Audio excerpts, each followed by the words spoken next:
So the new album is due out, and there's been a lot of talk about your transition from Electro Heart through to Fruit. So what were you hoping to achieve with the new album? I think just to, in terms of media anyway, just have more emphasis on craft and songwriting as opposed to the kind of surface layer stuff, which is very common with women in pop.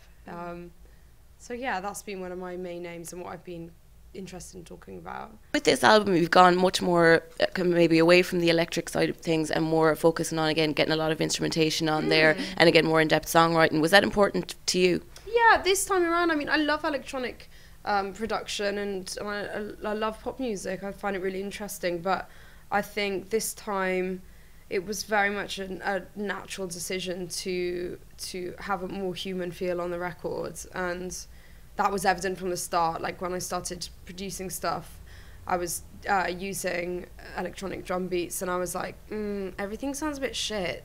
So I think I need a live drummer.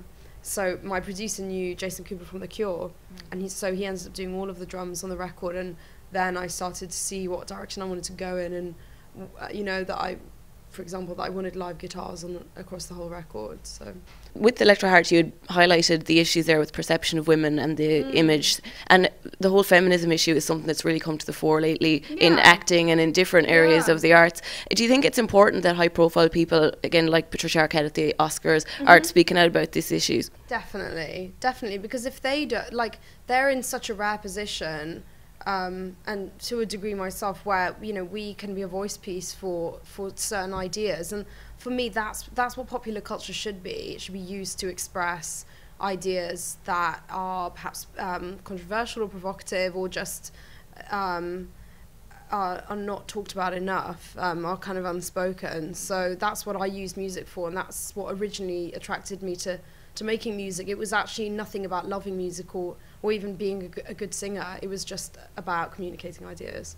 And one of the big, I suppose, controversies in music in the last week has been a lot of the festival lineups for the likes of Reading. They've released the posters with all the male acts taken out. And when you're looking at it, it's a bit shocking. So is that something that you find yourself from someone who's within the industry? Do you think the opportunities are there? Do you think there is a bias towards male artists when it comes to those lineups? Yes. I mean, also you see it with magazine covers like NME, hello NME, when are you going to put a female on the front cover? It's like, yeah, I know they do occasionally do it, but occasionally is not enough.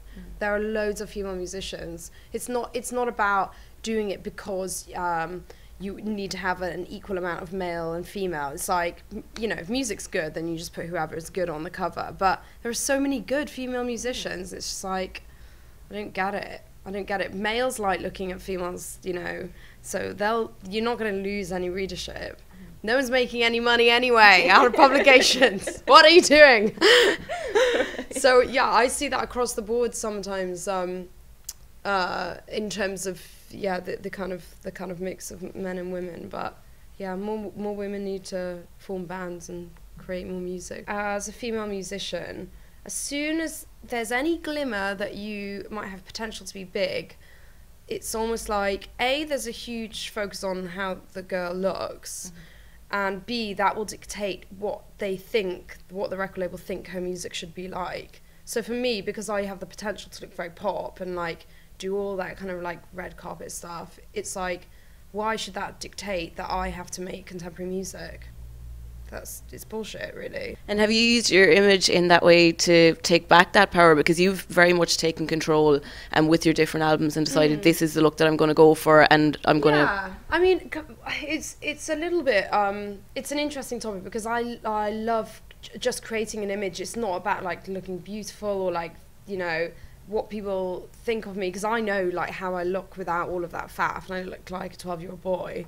So I genuinely do. I look really masculine without makeup, but I don't care. It's just because I put a lot of effort into that, because I just love creating a visual or a visual world to accompany the music. And you were at the Brits this year. There was a lot of controversy over various different things, but Madonna's Big Fall was one of the big ones. And a lot of time today, people are kind of saying, was it a big publicity stunt? Nah. Was it not? What do you reckon? Shit, maybe you're right. I didn't think about that. Madonna, you're a genius. Oh my God, what if it was? Well, because when it happened, so everyone in the arena, like, we didn't realise that it happened. Like, no one went, like, I thought it was a dance move. Okay. And I was like, oh my God, look at that sick fall. Like, she really just completely owned that. Maybe she did. Maybe she's been practicing that choreography for all week. To be honest, though, she's such a perfectionist as a performer that I don't think she would plan that. She wouldn't want a fall, you know, just for the sake of people talking. But she's a true gem. She's a real professional. I love her.